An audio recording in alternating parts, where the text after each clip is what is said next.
বাঙালির বিনোদন এখন হাতের মুঠোয়। ক্লিক ডাউনলোড দ্য অ্যাপ নাও। আপনি খেয়ে নিন না, ছোট বউ এলে আবার জল গরম করে দেব। তোর কাপড় জামা কোথায় রে? রান্নাঘরে। গুছিয়ে নে, তোকে আর এ বাড়িতে কাজ করতে হবে না। হা করে দেখছিস কি? কখনো দেখেছিস ছোট বাবুকে বাদ দিয়ে আমি একলা চা খেয়েছি? তাহলে কোথায় বললি কেন? বললি কেন এই কথা? আমার দোষ হয়েছে, কান বলছি।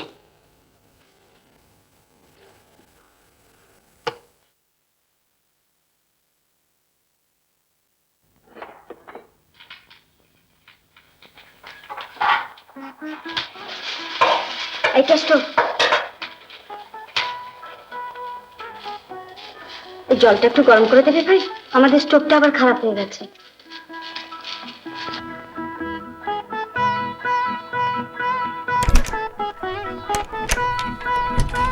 আসুন।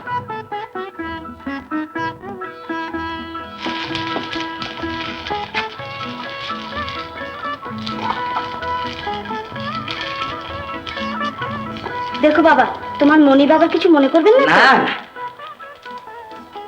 তা তোমার মনিরা আজ লুকোচুরি খেলছেন না? সব চুপচাপ ফেরেননি বুঝি? বড়বাবু ফিরেছেন, ছোট বউ এখনো ফেরেননি। সেই জন্য বড়বাবু তো রেগে অগ্নিশম্মা হয়ে আছে। কেন, এতে রাখবার কি আছে? বলুন তো, তার এখন উঠতি বয়স। তোমার কোনো স্বাদ আহ্লাদ নেই বলে কি তারও থাকবে না? তাছাড়া আজকালকার ছেলে সবসময় প্রেজেন্ট স্যার বলে থাকবে কেন? ভাইয়ে ভাইয়ে খুব ভাব বুঝি। ও বাবা, পাছে অবনিবনা হয় সেজন্য বড়বাবু তো বিয়েই করলেন না। কৃষ্ণ, এই রে, দাদা দাদা আরেকটু হোক না? না বাবা, ওই হয়েছে, দাদা গিয়ে তাড়াতাড়ি দাদা দাদা।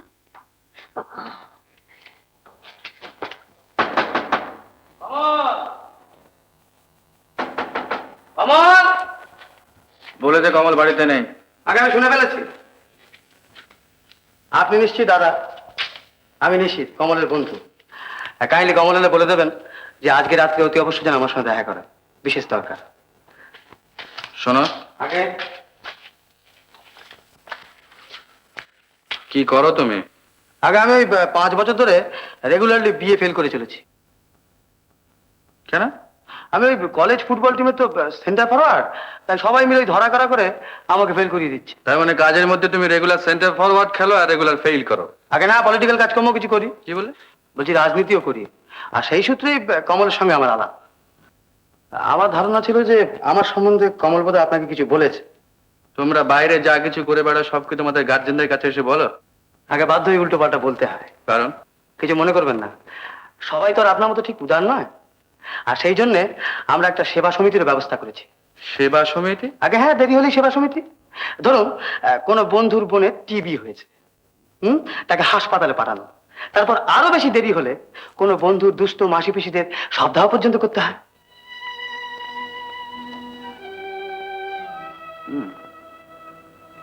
তাহলে কমলও তোমার মতো এহেন সেবা সমিতির একজন রেগুলার সভ্য? হ্যাঁ, আগে তার তো মিথ্যে বলার দরকার নেই। তবু সে বলে। বড়বাবুকে এসব বলতে গেলেন কেন? বাইরে এসতো। কোন ডাকবি? আসলে 1 মিনিট শোনা। আর কিছু পলিটিক্যাল কাজ করি, সেই সূত্রেই কমলের সঙ্গে আলাপ। আচ্ছা সহদেব বাবু, 12 বছর আগে আপনি আদালতে হলফ করে বলেছিলেন যে হেমাঙ্গিনীর মৃত্যুর দিন সকালবেলায় আসামি আপনাকে বলে যে তিনি হেমাঙ্গিনীর বাড়িতে যাবেন। আর যদি কেউ আপনাকে জিজ্ঞাসা করে আপনি যেন বলেন যে আসামি প্রশান্ত বাবু আপনার সঙ্গে ছিলেন। আগে হ্যাঁ, ঠিক তাই। হেমাঙ্গিনীর মৃত্যুর দিন বেলা 10টা-11টার সময় আসামি আমাকে ওই কথাই বলে। এই কথা কি ঠিক নয় যে ওই দিন বেলা 10টা-11টার সময় আপনি কৃষ্ণনগরেই ছিলেন না? তার আগের দিন রাত্রে মানে 9 জুন তারিখে আপনি বিনা রায়কে নিয়ে নৌকা বিহারে নবদ্বীপ যাত্রা করেছিলেন। ওই মৃত্যুর বিনা বুঝে আপনাকে কথা বলেছে? এই কথা কি ঠিক নয় যে হেমাঙ্গিনীর মৃত্যুর দিন সকাল 7টা থেকে বেলা 3টে পর্যন্ত আপনি নবদ্বীপ থানার হাজতে ছিলেন মারামারি করে শান্তিভঙ্গ করার অপরাধে? তারপর বেলা 3টের পরে আপনি অনারারি ম্যাজিস্ট্রেট কোর্টে 50 টাকা জরিমানা দিয়ে তবে খালাস পান। উত্তর দিন, এ কথার উত্তর দিন। উত্তর দিন। উত্তর দেওয়ার প্রয়োজন নেই মহামান্য আদালত। সেদিনকার পুলিশ ডায়েরি আর অনারারি ম্যাজিস্ট্রেট কোর্টের রায়ের নকল আমি মহামান্য আদালতের সামনে পেশ করছি।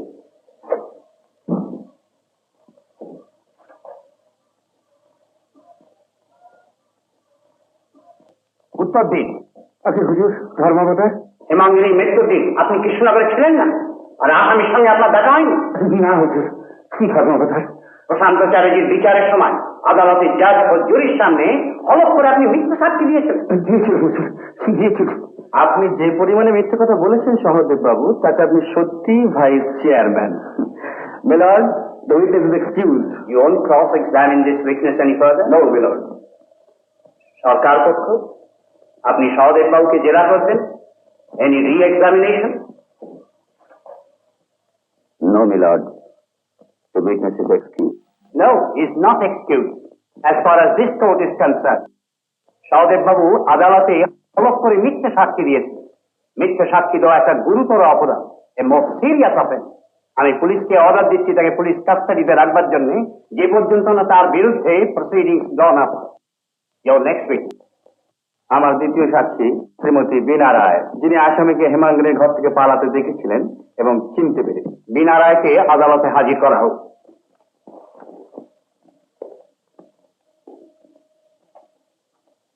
আচ্ছা বীণা দেবী, 12 বছর আগে আপনি আদালতে হলফ করে এই আসামিকে শনাক্ত করে বলেছিলেন যে এই সেই লোক যে হেমাঙ্গিনী খুনের অব্যবহিত পরে তার ঘর থেকে পালিয়ে গিয়েছিল। হ্যাঁ, আমি সত্যি বলেছিলাম। আচ্ছা, সেদিন আকাশ ছিল মেঘাচ্ছন্ন, সিঁড়ি ছিল অন্ধকার, ঝুপঝুপ করে বৃষ্টি পড়ছিল। আপনি কেমন করে জানতে পারলেন যে এই আসামি সেই লোক? আসামি যখন সিঁড়ি দিয়ে পালিয়ে রাস্তায় নামে, তখন রাস্তার আলোতে খুব ভালো করে দেখেছিলাম। রাস্তার আলোতে খুব ভালো করে দেখেছিলেন। এত ভালো করে যে ভুল হতে পারে না। তাহলে আপনি বলতে চাইছেন যে রাস্তার আলো না থাকলে আপনি নিশ্চয়ই আসামিকে চিনতে পারতেন না? নিশ্চয়ই না, এত অন্ধকার ছিল যে রাস্তার আলো না থাকলে মানুষই চেনা যেত না। তখন সন্ধ্যে 7টা, না? হ্যাঁ, ঠিক সন্ধ্যে 7টা। আমি যদি বলি আপনি মিথ্যে সাক্ষী দিয়েছিলেন? না, আমি সত্যি সাক্ষী দিয়েছিলাম। সেদিন তখন রাস্তায় আলো ছিল না। সেদিন তখন রাস্তায় আলো ছিল। সেদিন সন্ধ্যে 7টার সময় রাস্তায় আলো জ্বলেনি। রাস্তায় সেদিন আলো জ্বলেছিল, আর সেই আলোতে আমি খুঁজে রেখেছিলাম। আমি আপনাকে শেষবারের মতো জিজ্ঞাসা করছি বীণা দেবী, আদালতে দাঁড়িয়ে হলফ করে মিথ্যে কথা বলা অপরাধ? হ্যাঁ, আমি সত্যি বলছি। মহামান্য আদালত, যেদিন হেমাঙ্গিনী খুন হয় অর্থাৎ 10ই জুন 1942, সেদিন শুক্লপক্ষের দশমী থাকার জন্য তখনকার কৃষ্ণনগর মিউনিসিপ্যালিটির অ্যাক্ট অনুসারে রাস্তায় আলো জ্বলেছিল রাত্রি 8টার পর। ইয়েস মিলর্ড, এবং আমার কথার সমর্থনে সেদিনকার মিউনিসিপ্যাল রেকর্ডের কপি আমি মহামান্য আদালতের সামনে পেশ করছি।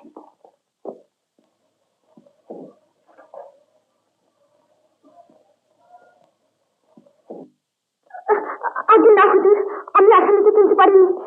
সহজে তো তোমায় মিথ্যে সাক্ষী দিতে বলেছিল, তাই তুমি মিথ্যা সাক্ষী দিয়েছিলে? আগে হ্যাঁ হুজুর।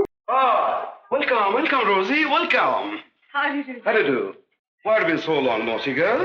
Come in, come in.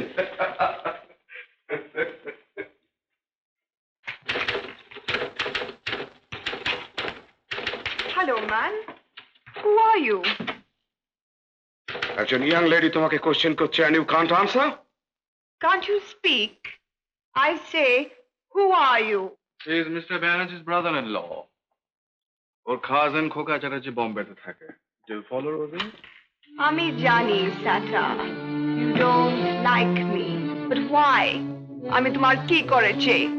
আমার চাকরি খতম করে, আমার ফ্যামিলিকে স্টার্ভ করানোর জন্যে। You brought your cousin? তোমাকে তাড়াবার জন্য আমার কাজিনকে নিয়ে এসেছে। Can you deny that? ব্যাস রোজি, জীবনে কারো অন্যে আমি হাত ধোয়ার চেষ্টা কখনো করিনি। ভগবান যেন সেরকম দিন আমাকে কোনোদিন না দেন। তবে মিস্টার ব্যানার্জির প্রসঙ্গটা তুলবার জন্য একটু pardon. Anyway, you stay here, আমি মার্কোর সঙ্গে কথা বলে আসছি।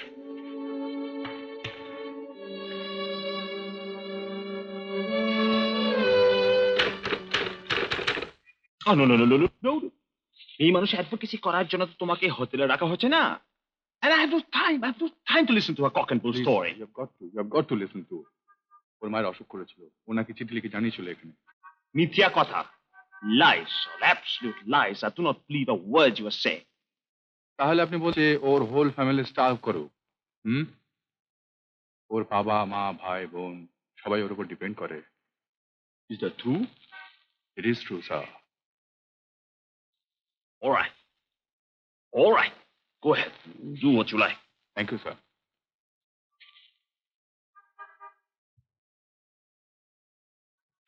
Tata dear, what did he say? Mr. Marco, keep pulling. Well, it's done. You can have your room occupied. আর শঙ্কর, তুমি তোমার জিনিসপত্র নিয়ে রোজির পাশে করে চলে যাও। Will that do, Rosie?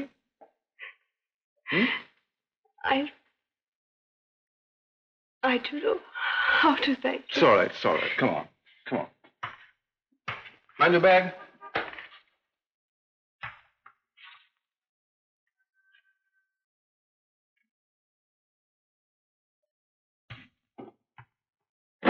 Now, Mr. Banerjee's brother-in-law, I've got you.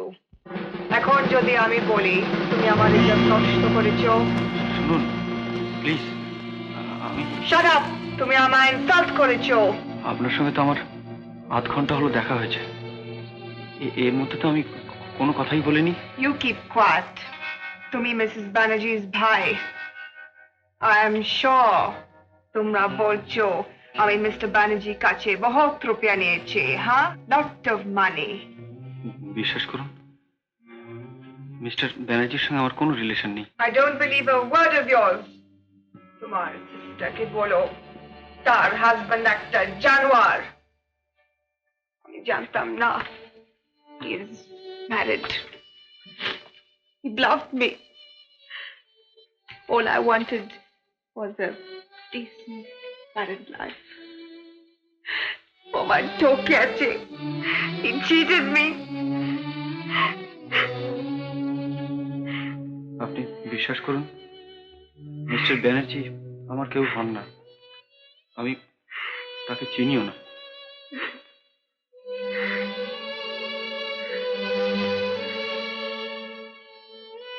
Sorry.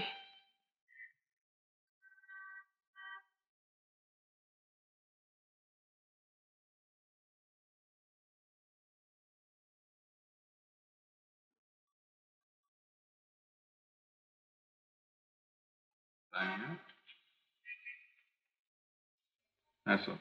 Thank you very much. Bell boy, एक number sweet का चाबी लाओ. Please proceed. রবার্টসন একলা এলো, অথচ ডবল বেডের রুম নিল। আমাদের হোটেলের সবচেয়ে সেরা সুইট, যার প্রতিদিনের রেট 250 টাকা। সাহেব নিশ্চয়ই খুব বড় লোক। আমি বাজি ধরে বলতে পারি আজ রাত্রে তিনি কালো চশমা পরে আসবেন। তিনি? যার স্বামী 7-8খানা গাড়ি আছে কলকাতা শহরে, তবু তিনি আজ রাত্রে ট্যাক্সি চড়িয়ে আসবেন। সে কি? আর এও বলতে পারে মিস্টার এক্স আজ কলকাতা নেই, হয় তিনি দিল্লিতে, না হয় বম্বেতে, না হয় খোদ বিলেতেই কোনো বিজনেসের কাজে চলে গিয়েছেন। কে এই ভদ্রলোক? আর ভদ্রমহিলাই বা কে?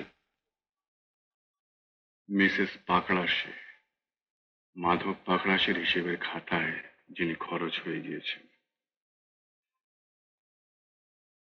মিস্টার পাকড়াশির জীবনে সব জিনিসই অনেক ছিল, অনেক গাড়ি, অনেক বাড়ি, অনেক টাকা, অনেক কোম্পানি, কিন্তু যে জিনিস মাত্র একটাই ছিল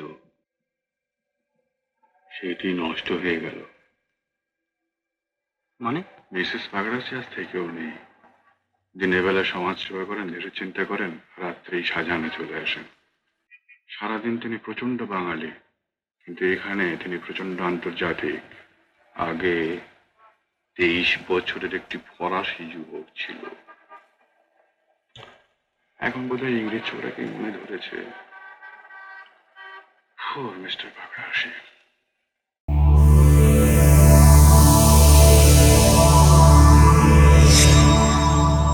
উত্তম কুমারের সেরা সিনেমা দেখতে হলে ডাউনলোড করুন ক্লিক অ্যাপ।